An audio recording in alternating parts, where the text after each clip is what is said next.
All right. We're very honored to have here at this event of the Global Academy for Future Civilizations and KHCU University, Professor Benjamin Barber with us today for our seminar. Professor Benjamin Barber is a senior research scholar at the Center on Philanthropy and Civil Society at the Graduate Center, City University of New York. Welcome, Professor Barber. Thank you very much, and thank you all for getting up so early in the morning. I know it's evening here, but you are up very early in the morning. Thank you. Let me just briefly introduce, on my left, Professor Sung-Jae Leung, who is the Associate Director of the Global Academy on Future Civilization. Raise your hands. Who is that? Right next over here. Good morning. How are you? So very fine, thank you. Very good to see you here. Thank you for your hospitality. Thank you very much. So Professor Sung has conducted research on the history of communities and idealistic visions of the community. And then on my right side is Professor An Dong-jin, who is Vice President of 경희sa이버대학교 University. So keep your microphone. I don't hear you again.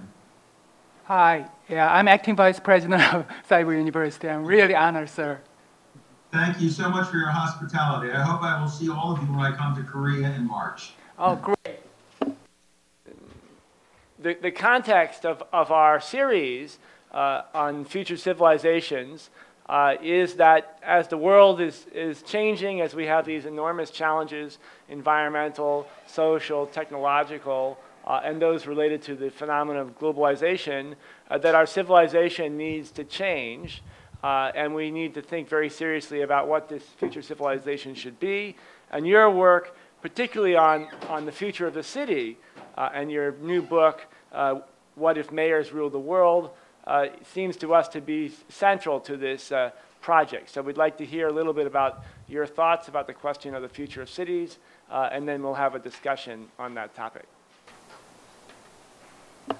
Well, thank you very much for allowing me to address your seminar, and I'm very pleased to be with you virally and virtually, if not in person. I think we have a smaller audience than the Super Bowl yesterday, but still a good group of people. And I do want to say that I will be in Korea on the 24th of March to the 27th to meet with Mayor Park and others around issues of cities and global governance. And I hope perhaps Professor Emmert can even arrange a meeting of our group so that we have a chance to say hello in person. Not necessarily in a class, but perhaps we could have a tea together or meet at some point during my visit. Let me say as background that I'm a political philosopher. And as you know, in political philosophy, we think about politics and governments in a theoretical and conceptual and historical way. A political scientist is dealing empirically with problems of government and political institutions. In political theory, we go to the root of issues and try to capture the fundamental character of the political world we live in. In 1950s and 60s, when I was educated, and for 300 years before that time, and I'm sure this is true of your education, the primary unit we discuss in thinking about governance, politics, and democracy is the nation state.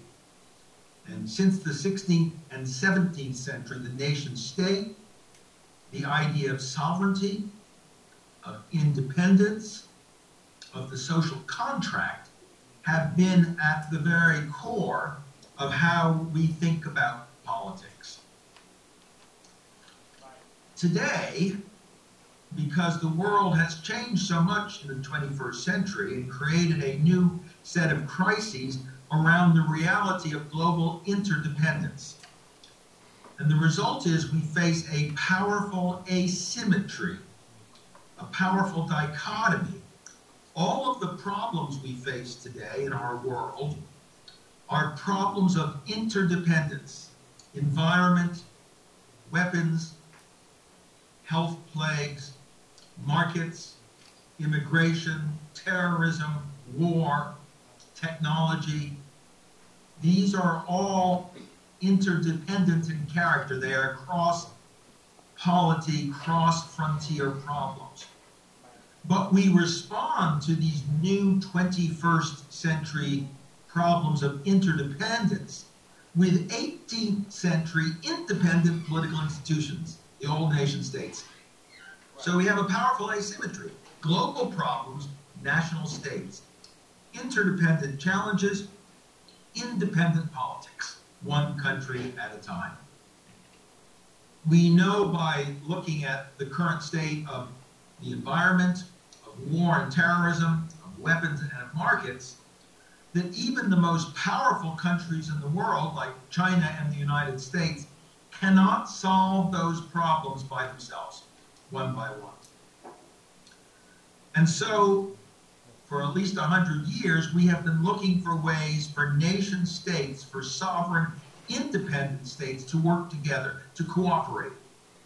The concert of nations in the 19th century, the League of Nations in the early 20th century, the United Nations after World War II.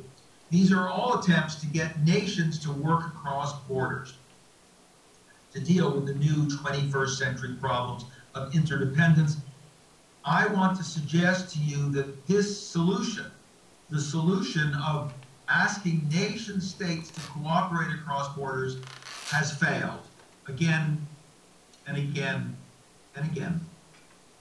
The results in the 20th century has been war, Holocaust, global conflict, and even today we watch Korea and China, China and Japan, the United States and Iraq, Somalia and Libya, Mali and Niger, locked in conflict with one another, which states and the United Nations cannot solve.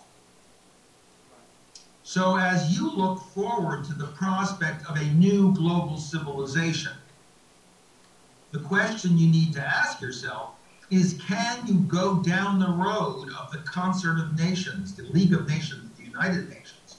Can you pursue a path of independent sovereign states and think that you will get to anything like global governance or global civilization? On that question, I am a deep pessimist. The history of the last century, I think, indicates that nation states cannot solve their problems across borders very effectively. They are, if you like, dysfunctional increasingly in a globalized world. Independent nation states, an interdependent global world creates a deep political dysfunction. What do we do? What I am proposing in my new study is to change the subject. Change the subject. Stop talking on, focusing on, and obsessing on nation states as the political solution to global governance and interdependence, and come back to the first original political entity, the entity with which human civilizations have everywhere begun: our towns, our polis, our cities. Human civilization started with the city, with people coming together to communicate, to live together for security, for trade, for communication, for culture. Aristotle says we are political animals, zoon politikon. And modern sociologists say we are social beings. Marx said we are species beings. We belong to a species. We live in communities. That is natural to human beings. And humans have always, from the beginning, gathered into communities, small towns, principalities, and provinces. I suggest it is time to return to the polis as a potential candidate to help us fashion new forms of global cooperation. If you want it in a single phrase, one can say, let us move from the ancient polis to the modern cosmopolis. You want a global civilization? Look not at the United Nations, but at a cosmopolis of cities, a global network of cities cooperating and working together across borders. As you know, sometime last year, for the first time in human history, a majority of human beings live in cities, over 50,000. In the developed world, in Korea, Japan, United States, and Europe, 3/4, 75 to 78% of people live in cities. So cities, first of all, is where we live. And it's not just where we live in a political sense, it's where we are born, where we grow up, where we go to school, where we pray, where we play, where we work, and where we die. Cities are our home. We talk about nations as a homeland, but in fact it's cities that are really our homeland. And if we went around the table and I asked you where you were from, you would mostly say Korea, but I'd say, yes, but where are you from? And you would name the city where you grew up, the city where your parents were born. If you ask me where I am from, I'd say I'm an American, but I'm from New York. I'm a New Yorker. I'm from Chicago. The Super Bowl, the world champion yesterday, it's the Baltimore Ravens, the San Francisco teams. We identify ourselves in art, in sports, by the cities and towns we come from. That goes to the core of our identity.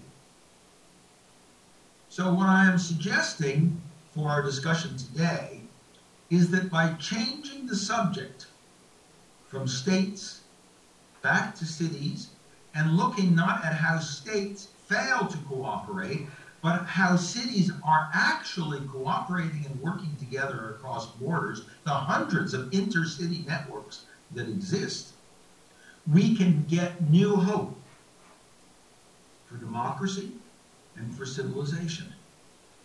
The state has unfortunately often been an instrument of war.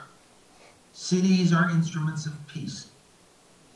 The state has often been engaged in contest over territory and resources. Cities have been the center of trade, art, culture, communication. So cities are a much better bet for cooperation. The United States and China, as you know, in many ways are rather hostile to one another. But Shanghai and Los Angeles, Beijing and New York have close and friendly relations because they share the same problems. They face the same urban dilemmas. My guess is that in Korea, it will be a long time before North Korea and South Korea find a way to live together. But Seoul and Pyongyang, my guess is, will find ways to live together sooner because they are both cities with many, many of the same problems. So what I want to put on the table for your discussion today and for further thought is that we stop thinking about dysfunctional states and start thinking about cities. That we stop thinking about international politics and start thinking about intercity politics. When I come next month to Seoul, Korea, I am coming to have a discussion with the mayor and others about a global parliament of mayors, but the rationale, the excuse for my coming is the meeting of the Secretariat of CityNet in Seoul. CityNet is one of hundreds of global intercity organizations. CityNet is an Asian organization that puts together and brings together many, many cities. And the Secretariat is meeting in Seoul at the end of March. So even my coming to Seoul is the consequence not of a Korean invitation, but of an invitation from CityNet, an intercity association, and from Mayor Park, not from the new Prime Minister of Korea.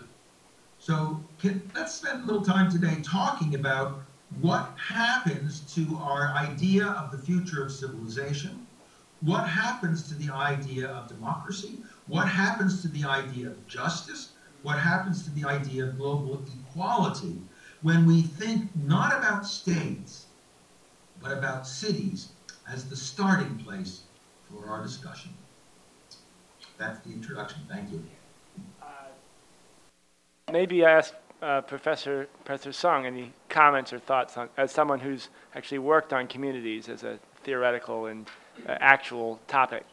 And well, I have some very basic question. Well, if any form of organizations or collective bodies function efficiently or communally, that needs a sort of virtues or spirit for the integration between the city members or community members. So what kind of virtues or spirits function as a means to integrate among the city members, like for the individual citizens within the city? Are you meaning communication within cities or between different cities? Within cities, city members, I mean, yep. Well, that's a good question. And one of the reasons I prefer cities to states is that somebody else will answer that. It's okay. That cities, being smaller scale and being neighborhoods, are much more friendly and open to communication among people. Citizens of cities are always talking to another. School boards, zoning boards, the supermarket, children in school, common parents, neighborhoods. There is a natural ongoing communication in cities among city citizens, neighbors, that does not happen at the nation state. Because the state, of course, is not a neighborhood. It's a very large entity. And most of your fellow Koreans are strangers. But in a city, even a big city like Seoul, in your neighborhood, in your district, you will know many, many different people through shopping, through education, through the children, through hospitals. So there is a natural sense of neighborhood which gives citizenship a much greater feel, a much stronger sense than at the national level. A citizen, a Korean, is an abstraction. An American is an abstraction. But a neighbor in Detroit, or a neighbor in Marseille, or a neighbor in Berlin is a reality and allows us to start politics from the position of community rather than from a large abstract society. So that's first. Second, the political officials in cities are much closer to citizens. In my book, I give a number of examples. There's a famous example. There's a mayor of Booker in Newark, New Jersey, just across from New York. And last year, he was traveling to work in his car, and he saw a fire. He stopped, he ran into the building, and he pulled out 2 people from a burning building. Now, that's because a prime minister could never do that. His security detail would not allow it. He would not be in the neighborhood. But city officials are much closer, and district officials and city council people are much closer. So there is a natural environment for neighborliness, community, and communication in the city. That doesn't solve all problems. There are still different interests. There are still conflicts. But you start with an ideal of the citizen that is rooted in the neighborhood, rooted in the community. And I think we would all agree that communitarian relations are much closer than the relations between people in an abstract social contract, where the relationships are legal and technical, but not communal and neighborly. Okay, thank you. Please, please feel free to reply also if you want to come back with a response. Well, well, my point is that, yeah, I understand what you said about each citizens within this new emerging the global environment. But still, I think I'm afraid each individual within cities still the concerning about the old-fashioned nation-based the identities and the feelings against or towards the foreign or different citizens within different cities and so on. So that's why I'm talking. I see. Well, I think you are right to say, if we use the word parochialism, which suggests the narrowness, we put on blinders, we don't see the world, we see only where we come from. Parochialism is typical of nations, of states, and of cities. I mean, it's true people in cities are also parochial. But the argument in my book is that cities also around the world are very similar to one another. And in some ways, it's easier for a Korean from Seoul to feel at home in New York or in Berlin than it is for a Korean who is a Korean to feel at home in Germany or the United States. That when you come to a city, there are schools, there are department stores, there are buses and metros. You see people shopping, you see young children going to school, you see people walking their dogs. Those are common activities in all cities. You go to every city in the world, there's an art gallery, there's a museum, there's a concert hall, there are movies, there are shops, there are stores. Those create commonality that is very different than nations. With nations, you have a different language, a different culture, a different national anthem, and a different history. So what I'm suggesting is that while I agree with you, you find parochialism everywhere in the state and in the city. Cities are less parochial than states. The word cosmopolitan is an interesting word because it's not cosmo-state, it's cosmopolitan, the polis. The assumption is people from different cities in some ways are very much alike. And that's why a cosmopolitan attitude is an urban attitude. I can go to Kyoto or Jakarta or Chicago and find the same cosmopolitan attitudes. People are more open, they're more multicultural, they're more tolerant, they're more interested in art. That is a feature of living in the city. And that gives a city an advantage in global relations over states. Yep. The new vision comes more close to us. Thank you. Professor Ahn, did you like to make a comment? Or? Come to think of your comment of coming back to city, I think this is a really great, fascinating place to talk with you. I mean, my building that we are in right now, named Neorenaissance. Our founder named this building because he really wanted to have Korea be just a vanguard for neo-Renaissance. And our president is seriously thinking about studying Firenze in Italy and try to reimagine the new way of neo-Renaissance and try to make Seoul as a kind of new Firenze for neo-Renaissance era, or somebody really want our Seoul city be a Geneva of Asia.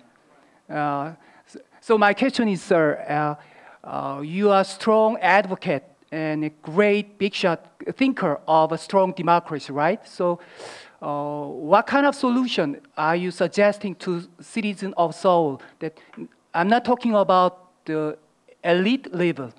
I'm talking about ordinary people, how ordinary people could contribute to your project, your great project. That's my question, sir. That's a very good question. By the way, you will know you have achieved your goal not when Seoul is called the Geneva of Asia, but Geneva is called the Seoul of Europe. Then you know you have arrived. But it is true that Seoul is a great Asian city with a long history. But you're right also to say that cities, like nations, have class divisions and economic divisions, and there are elites in the universities and in the arts institutions and the political elites, and then there are ordinary people who drive the buses and load the trucks and work in the factories and do the services, and they are in the police force and the fire departments and so on. And you want to ask how it works on both things. But let me say two things. First, ordinary city dwellers are also cosmopolitan. There's a very interesting new group of ordinary workers, taxi drivers. You will find many families now drive taxis in Pakistan, in London, in New York, in Los Angeles, in Japan. They move around because driving a taxi, being a chauffeur, is a profession, a very common, a nice but ordinary profession that you can do in any city in the world. Same with bus drivers, same with sanitation men, garbage men. You know, the states worry about making war and peace. Cities worry about picking up the garbage. And the people who pick up the garbage are very important, just like the people who drive the buses are very important, because cities are focused on the ordinary tasks of life. So if I could put it this way, I think cities give more dignity to ordinary men and women than nation states do, because in cities we know how important the so-called ordinary people are, the firemen, the policemen, the garbage men, the hospital workers, the service workers, the bus drivers. They play a vital role. At the same time, they share very much with the people who do the same things in other cities. So that a police captain or a police sergeant in Seoul who comes to New York will be able to talk shop with a police sergeant in New York in a very realistic way. Same thing if he goes to Chile, if he goes to Bogota, if he goes somewhere else, because they share many things. So one of the things I would suggest, and maybe you can help me think about this, is that right now, most of the intercity organizations, and there are many of them, like CityNet, are run by experts and technocrats and political officials. But we need also to engage ordinary people in those intercity activities. Some groups like sister cities do civic exchanges among ordinary citizens, but we need a more systematic way. We need to help people who do the tough work in cities recognize how much they have in common with people in other parts of the world and other cities around the world. So I don't have a perfect answer to your question, but it's a very good question, and it's a question you can perhaps help us think about, which is how ordinary people who are very cosmopolitan in many ways, but who don't see it, they think of themselves, they don't think of themselves as cosmopolitan, they think they're very local. But helping them to understand exactly how cosmopolitan they really are and help involve them in the intercity work that is being done today all over the world. So I would maybe say a few words on that point. One is, speak into the mic, please. Oh, I'm sorry. Yes.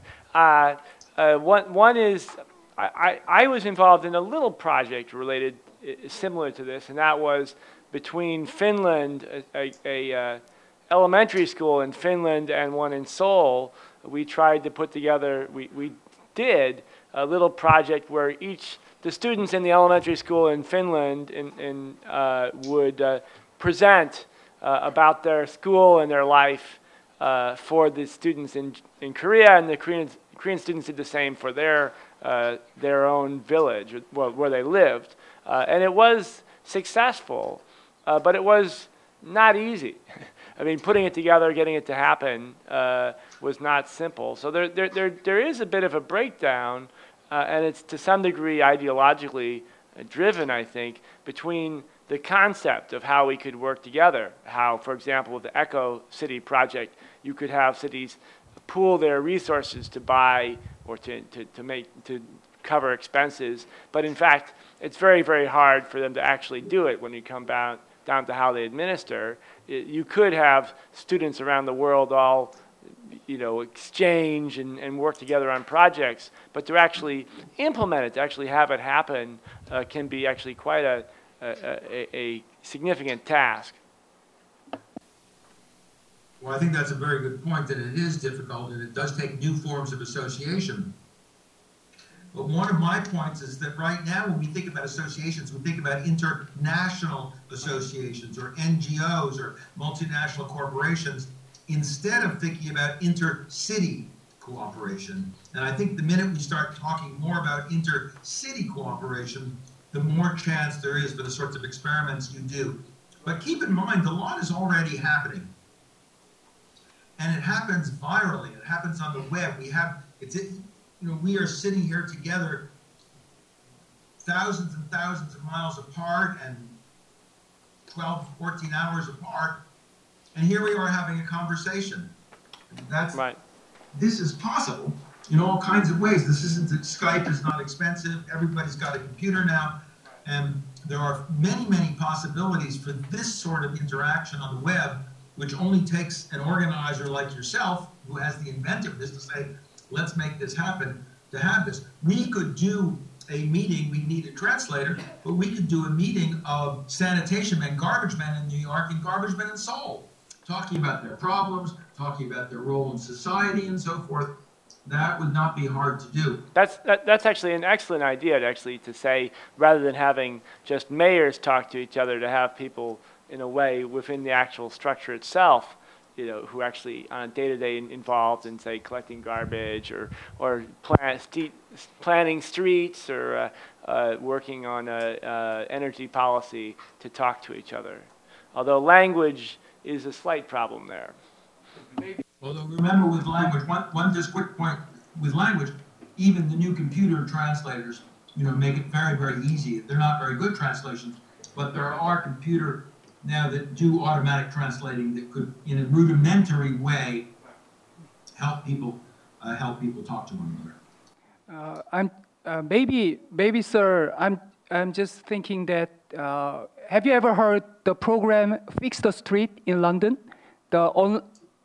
Maybe we could expand that idea, that innovative idea to the globalized level.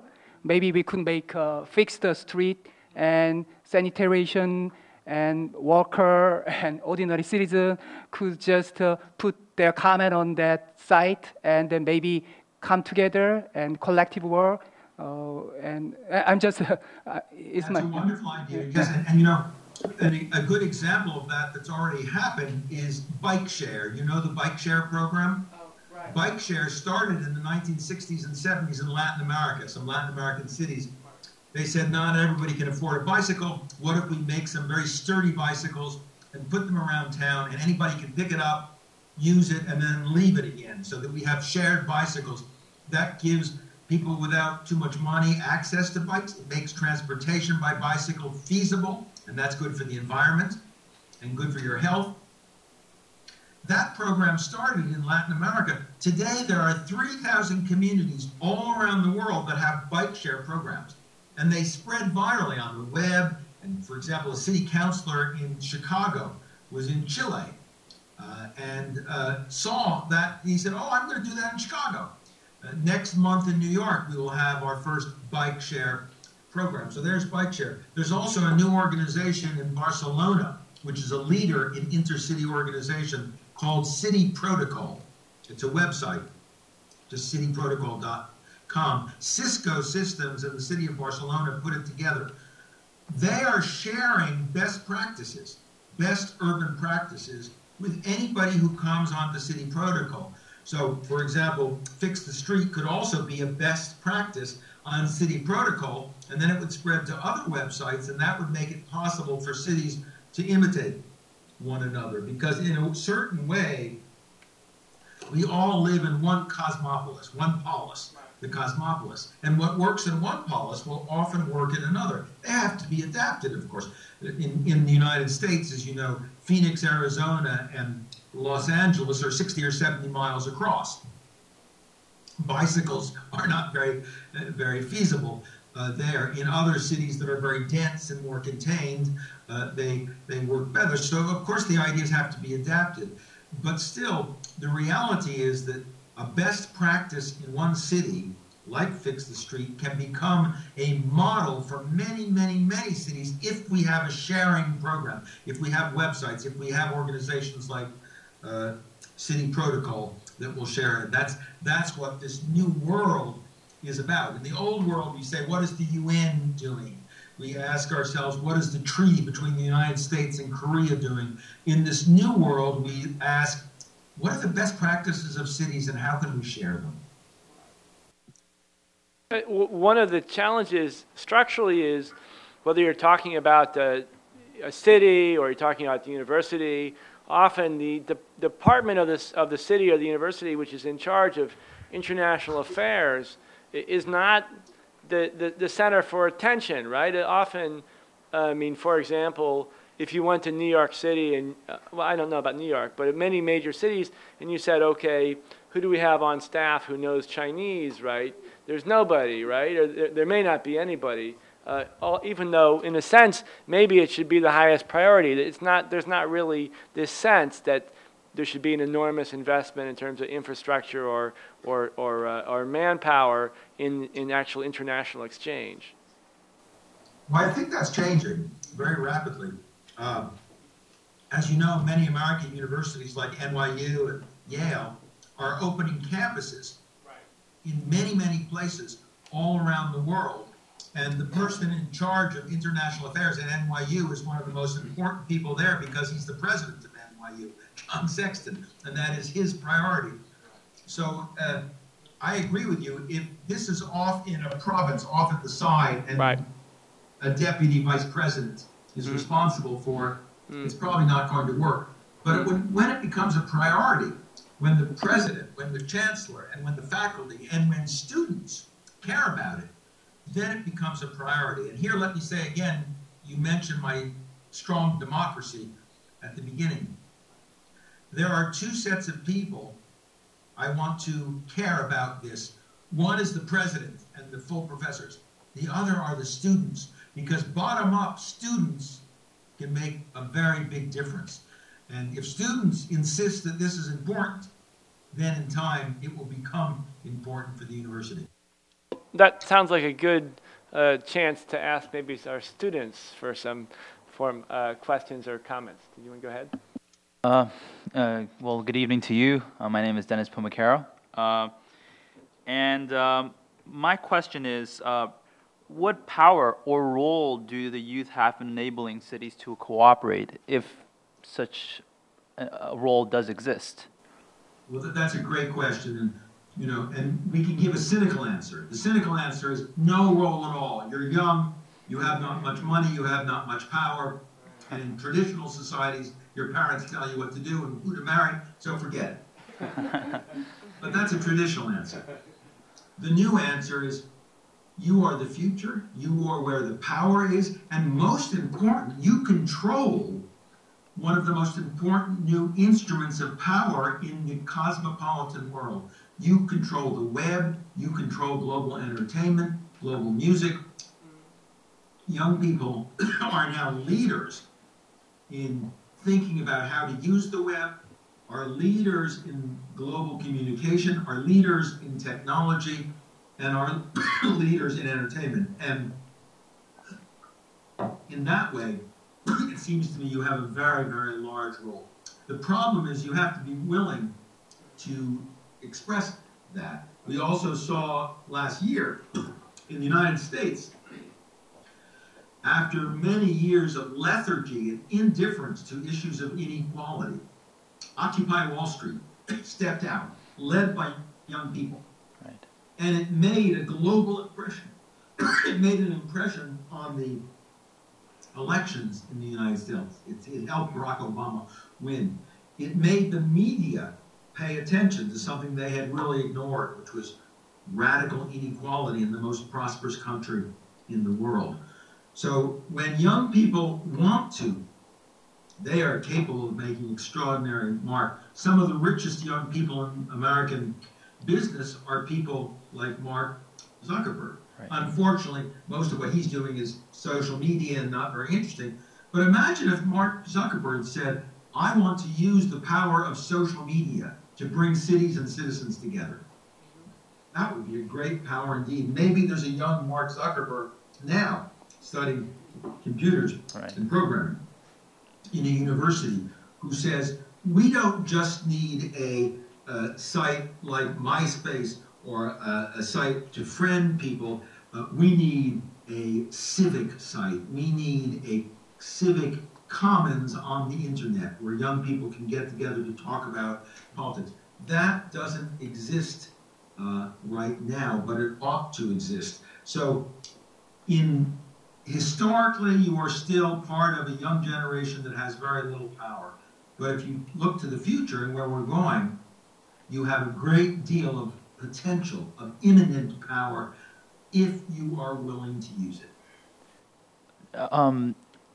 Well, thank you for that response. At the same time, I'm a little concerned that while the will might be there and possibly the technology is available to us, sometimes there are restrictions in media communication. And how do you try to build a consensus on finding ways to circumvent that, or going past nation states and their regimes and their mandates in how the youth or the people in general are allowed to communicate? How do you circumvent those restrictions or blocks? Well, I think there are two questions there. The first question is easy. Imagine it's the 17th century, and I'm talking to a group of British citizens or French citizens and saying, the king tells you what to do, you can change everything. You can change things. You can make a revolution. You can throw out the kings. You can throw out the church that's killing people right and left, and you can create popular sovereignty. And your answer would be, yes, but there are many restrictions. He has soldiers, he has power, the king has a lot of power. Well, yes, he does. It's always, the powerful always have power by definition. So you're right. But, so that's always the case. But it's also always the case, if you read history, that those with commitment, with idealism, and a willingness to struggle for more liberty, more justice, and more equality, they can prevail. It happened in Korea, in South Korea. You know, since the 1950s and 60s, Korea has been transformed by people who, I have friends in Seoul who remind me that there's still a Confucian ideology, there's still a powerful patriarchal and parental force there, but obviously young people have been coming up against that and changing it and so on. So it is possible to change. Now here's the second part of your, so change is always possible. We see it again and again. But the part of your question that's a little more difficult is, there are disagreements among young people. There are many young people who will say, I want things to change, I want to get rich. I want things to change, I want to have a good career for myself. I don't care what happens to other people.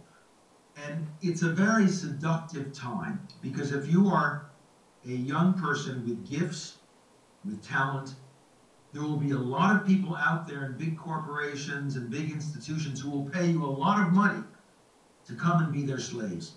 They won't call you slaves. They'll say to come and work for you and make a lot of money. But what they mean is give up your ideals, give up what you care about, and come and do our thing. Sell computers, sell our programs, do our thing, and forget about the rest. And that, to me, is a more dangerous thing. I wrote a book 10 years ago called Jihad versus McWorld. And I had this notion in McWorld, you know, it's very, jihad, we know jihad is bad. We know terrorism is bad. We know narrow religious ideology is bad. That's not a problem. But many of us think the big material Hollywood, Madison Avenue culture that sells things, that's what we want to be. That's what we want to do. That's more dangerous. That's more seductive. And your generation is divided, because there are many of people who want to become servants of McWorld because they'll earn a lot of money. And then there are others who say, no, I want to be a teacher. I want to change things. I want to be a social worker. I want to be a community organizer. I want to go into politics and change the way people do politics. But that's harder. It will pay you less money. It will require less sacrifice. So I don't think the big problem is people will try to stop you from changing. Of course they will. That always happens. You'll deal with that. The big problem comes from inside yourself. Do you want to change the world and make a global civilization, or do you want to get rich? You ask a lot of young people that, and they'll say, I would like to change and create a global civilization, but it's much easier to get rich. So I think I'll do that. So that's the real challenge, I think.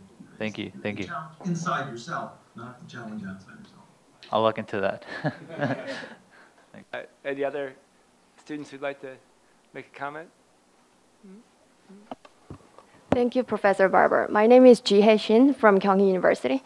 I have two questions. My first question is, so how do we guarantee that replacing the intercity system to, international system to intercity system would not cause problems and conflicts over resources, territory, and arms races, economic disparity, poverty, terrorism, and even religious conflicts that UN or other existing entities are trying to deal with right now through Millennium Development Goals and other projects. How do we do that in the inner city system?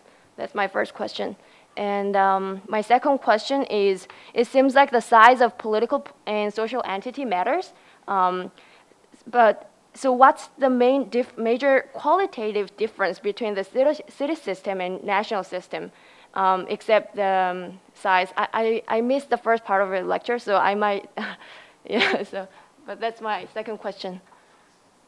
Well, I'm going to ask you to get an answer for the second question from your colleagues there, because I did answer that. Okay, sorry. And I'll just say in a word, the difference between cities and states is everything. Cities are small, they're where we're born, they're neighborhoods, they're where you grow up, where you work, where you play, where you pray, where you make love, where you have children, where you die. You know, they're the neighborhood, it's where you live. A state is an abstraction. It's a great big place with a national language and a national history. They're very, very different. So, but I won't go through all that again. All right, thank you. But your first question is a very good one. And it will help me make something clear. I am not arguing here today. I would be very stupid if I did. The state has to go away. The League of Nations has to, the United Nations has to go away. The state is not going anywhere. The United Nations is not going anywhere. Seoul may be important, but the Republic of Korea is still going to be here. Shanghai is a great city. China is not going anywhere. Those states will be there, they will be important, they will be strong. It's not a choice between one or the other. The problem right now is all we do is talk about the state. We talk about the state system, the international system, we talk about the United Nations. And what I'm suggesting is we spend more time talking about cities as an alternative focus. That doesn't mean the city goes away. That doesn't mean the Security Council is not there. That doesn't mean all the problems of inequality and injustice go away. Of course they don't. And those are problems for the city as well. But it's a little a matter of changing the subject. It's like happened for a long time. In Korea, for a very long time, and in Asia generally, when you talk about the family, who do you talk about? Mother and father, grandparents. You talk about the parents. In recent decades, people have begun to say, wait a minute. The family is not just the parents. The family is about children. It's about children's rights. It's about children's engagement. It's about where children are going. So when we talk about families, let's also talk about children, not just parents. Well, I say the same. When we talk about politics, let's not just talk about states. Let's talk about cities. They are also important. They also play a role. We don't stop talking about states. They remain. They're very powerful. They will be there.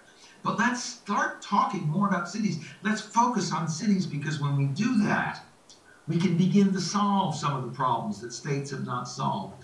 And we can begin to find forms of cooperation across borders. And I want to give you a very concrete example.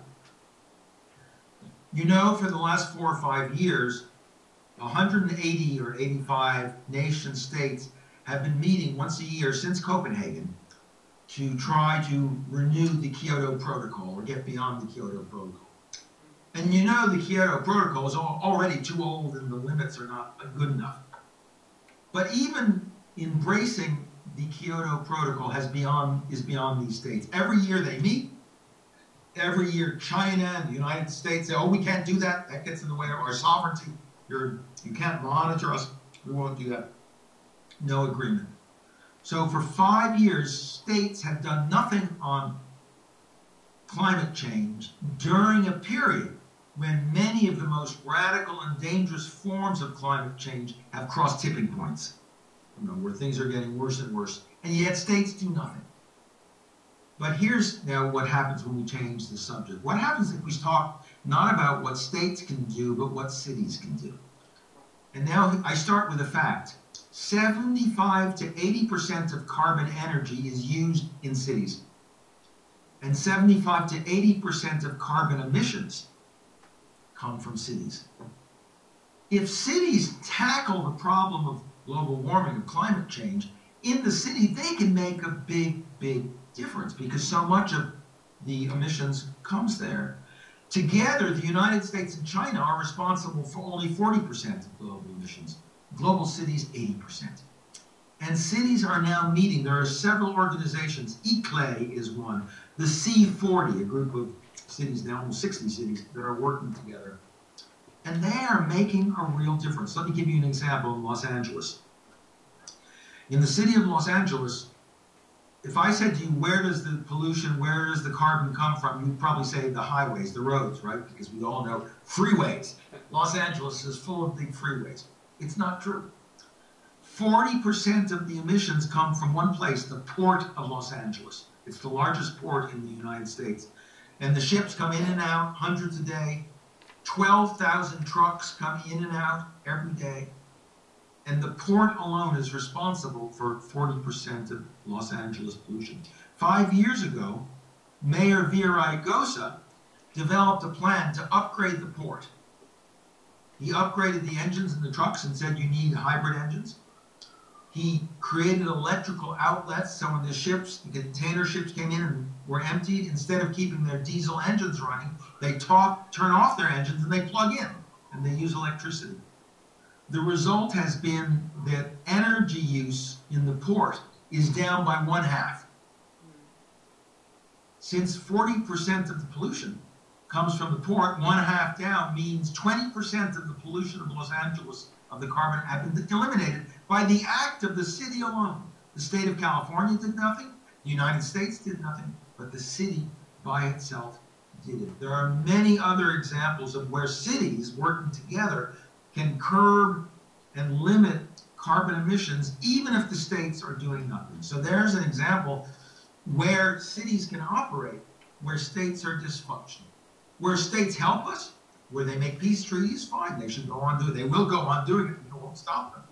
So, to put it very simply, it's not either or. It's not states or cities. It's both. States will go on doing what they do, but let's have cities do a lot more of what they're already doing. Thank you. Comments from our, please.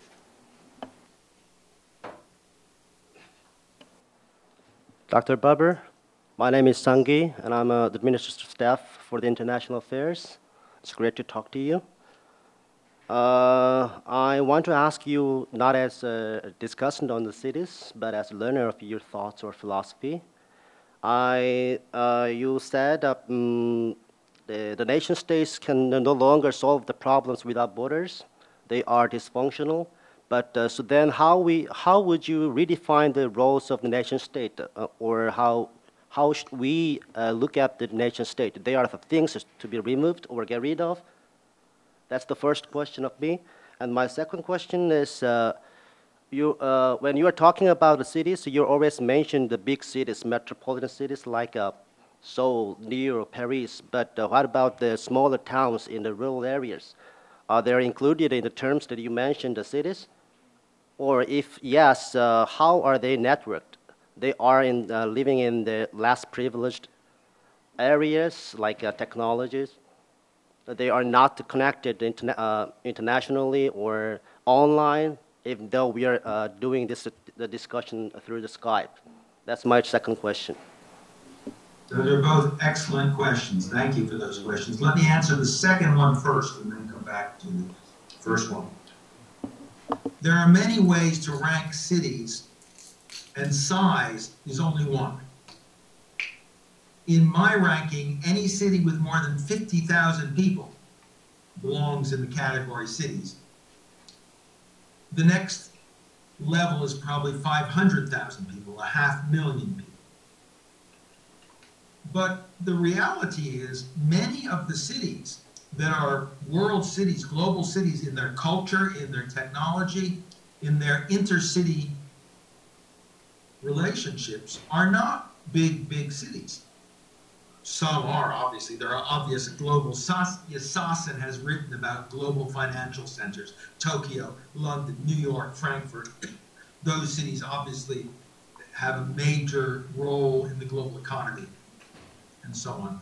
But there are port cities, important port cities, you know, that are not so important in other ways, but are very important as ports. There are cultural cities. There are little gems of cities. Salzburg in Austria is a tiny town, less than 50,000 people, but it's a global power in culture and in art. We can talk about it that way. So size is not the only criterion. But the second thing I want to say is that you identify a very real problem. Because put aside size, there are some cities, some are big and small, that are strong and powerful and influential, and others that are not. Even more important, there are old industrial age cities, Marseille in France, Detroit in the United States, that are fading because they were part of an old industrial economy that doesn't work anymore for those cities. They are poor, they have very little influence. But there too, what I want to suggest to you is that cities can help each other. And I'll give you the example. Silicon Valley and San Francisco in California are helping Detroit. Detroit has lost much of the manufacturing of automobiles because Korea and Japan Germany are making so many automobiles. But Detroit is now becoming a city for technology and computers. And it is being helped by other cities that are showing it how to do that. So you are right to say there are inequalities between cities. There are big and small cities. There are powerful and weak cities. There are cities that are part of the new economy, and there are cities that are part of the old economy. But when cities work together, they can help fix each other's problems. They can help find solutions. One of the things we know all over the world is that the old riverside and oceanside and lakeside part of cities that used to be devoted to manufacturing, because trade and manufacturing have changed, have run down. But in many cities around the world, they are developing new entertainment centers, new residential centers, and those are in the inner city, and they help the inner city come back. So there, the model of cities that have found a way back for their old waterfront industrial areas can be a model for other cities as well. So yes, those are real problems, but cities helping each other can help one another do this. Now, your other question was about the nation state and redefining the nation state. Here I'm a realist. I don't have to redefine the nation state. It will redefine itself. Back in the 15th century, we had two political entities, empires and cities. When the nation state arrived in the 16th and 17th century, it displaced both cities, principalities, and empires. They withered away naturally, and the nation state became important. In the 21st century, there's one of two possibilities. The nation state will find a way to make peace and justice and transform itself, or I believe it will wither away. It will become less and less important, and cities where the majority of the population live, where the majority of the wealth is, will become more and more important.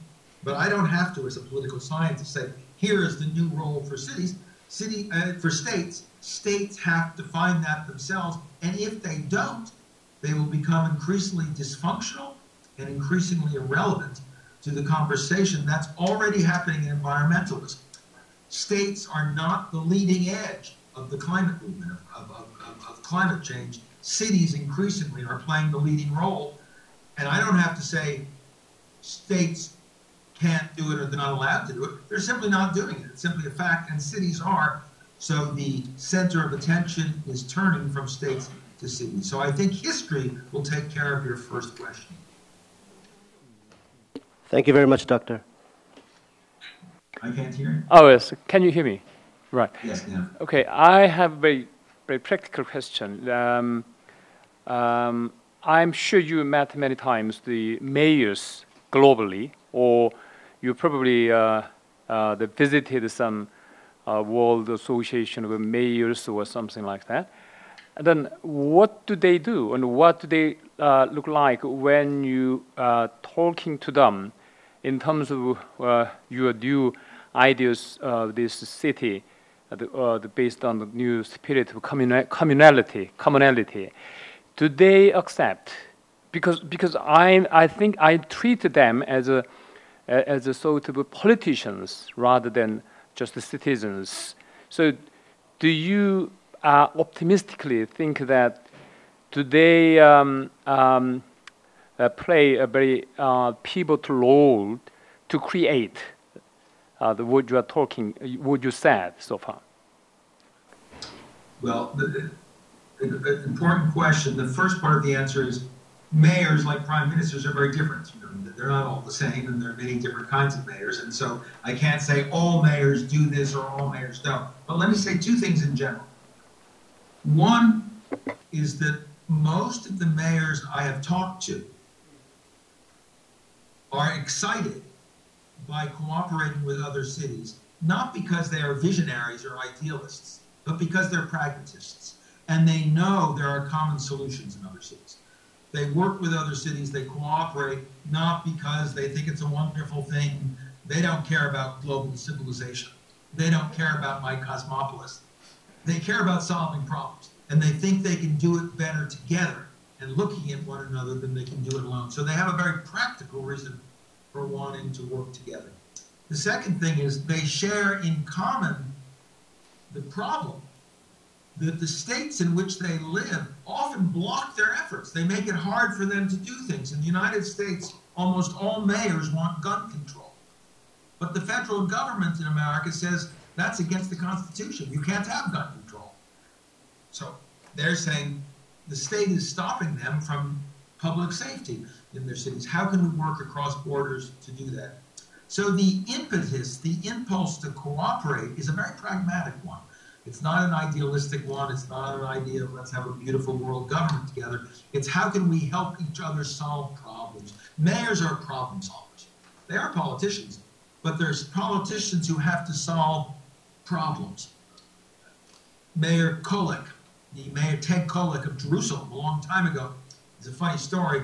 He was in a meeting with some rabbis and some priests and some imams, some Islamic imams, and they were all arguing about access to the holy sites in Jerusalem, and they were yelling at him, and they were all talking religious ideology. And finally he said, stop. If you stop giving me sermons, I will fix your sewers. It's a great thing. If you stop arguing ideology, stop arguing about capitalism and communism, about Tories and socialists, and I'll fix your sewers.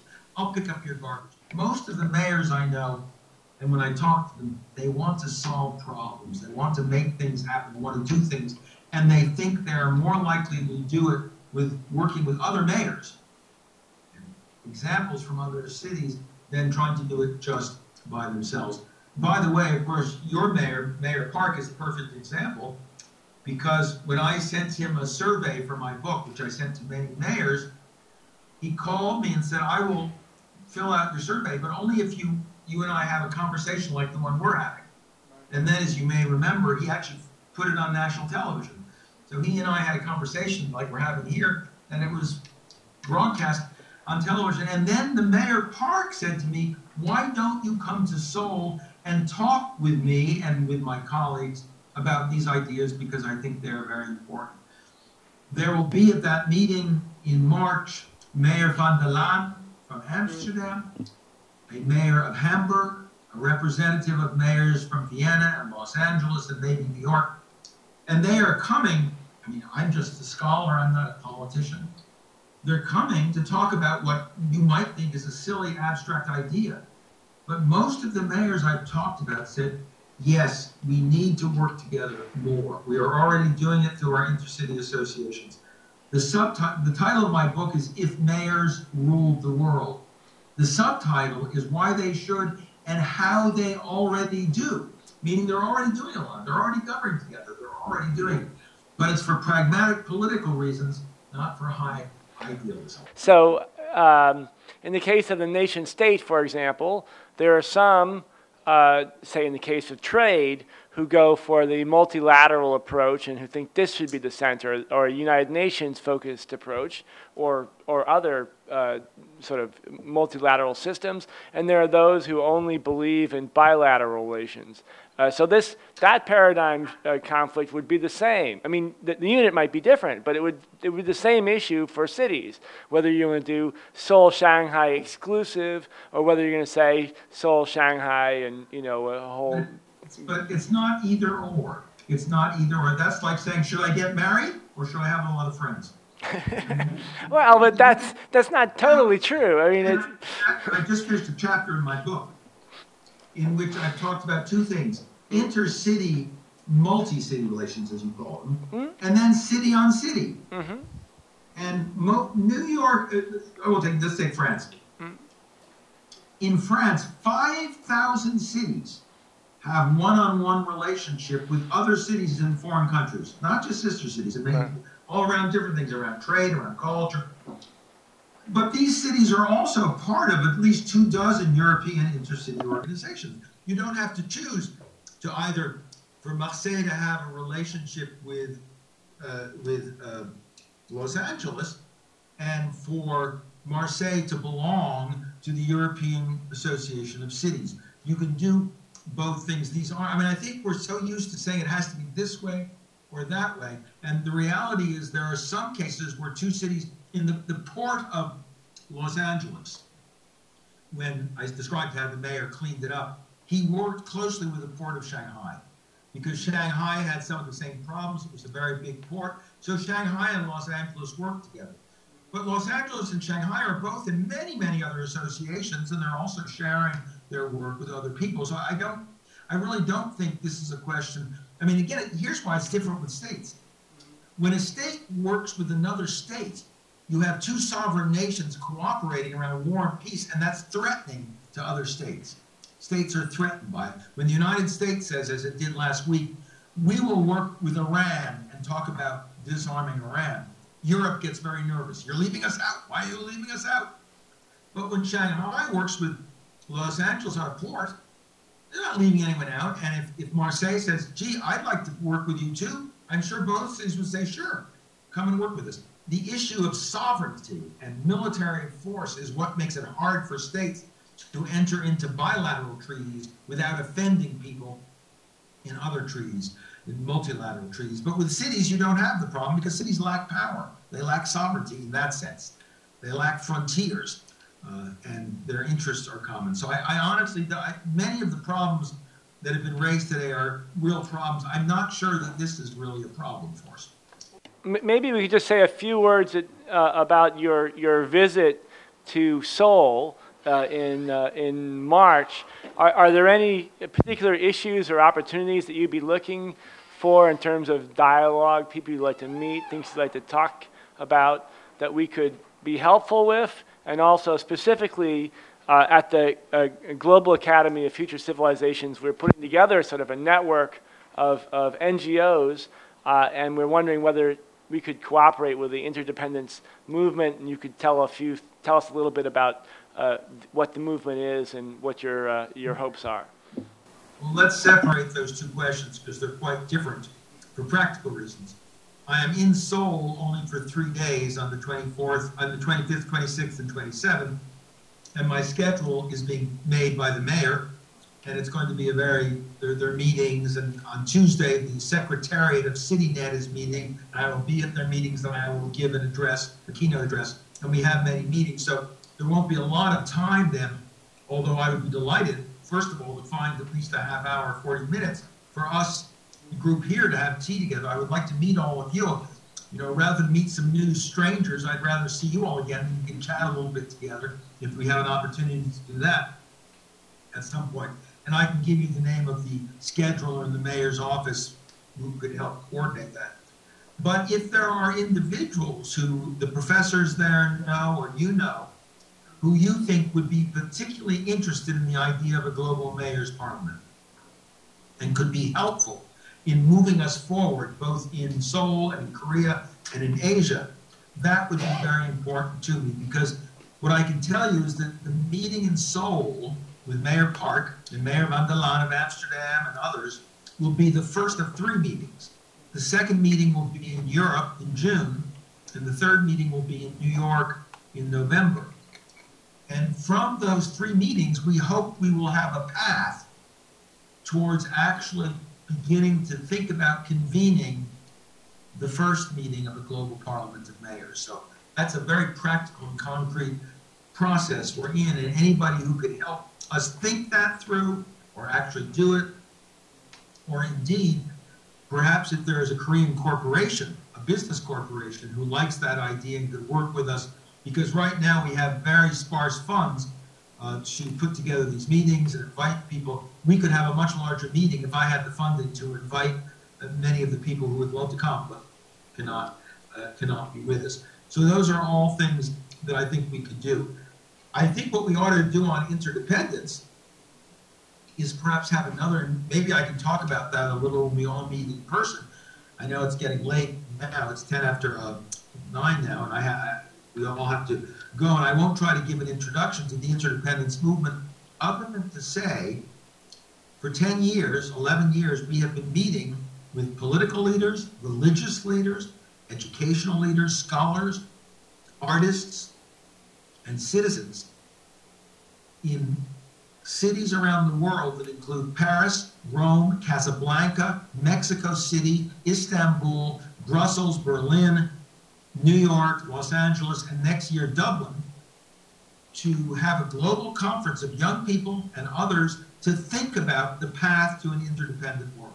And the cities idea actually came out of our meetings. We were meeting in cities, and somebody said, you know, cities seem to be the key.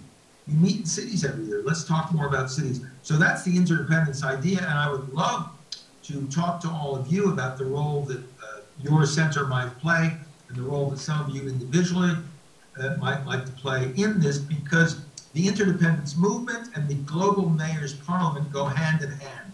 One is a citizens movement, one is a movement of cities, and if we can make the two work together, perhaps we will be on the path to that new global civilization that we all, in our dreams, want to see come true. Thank you very much for joining us today, and I would all like to maybe give a round of applause and welcome you to Seoul next month. Thank you so very much. Thanks to you all, and I hope to see each one of you in Seoul in March. Okay, bye-bye. Thank you very much.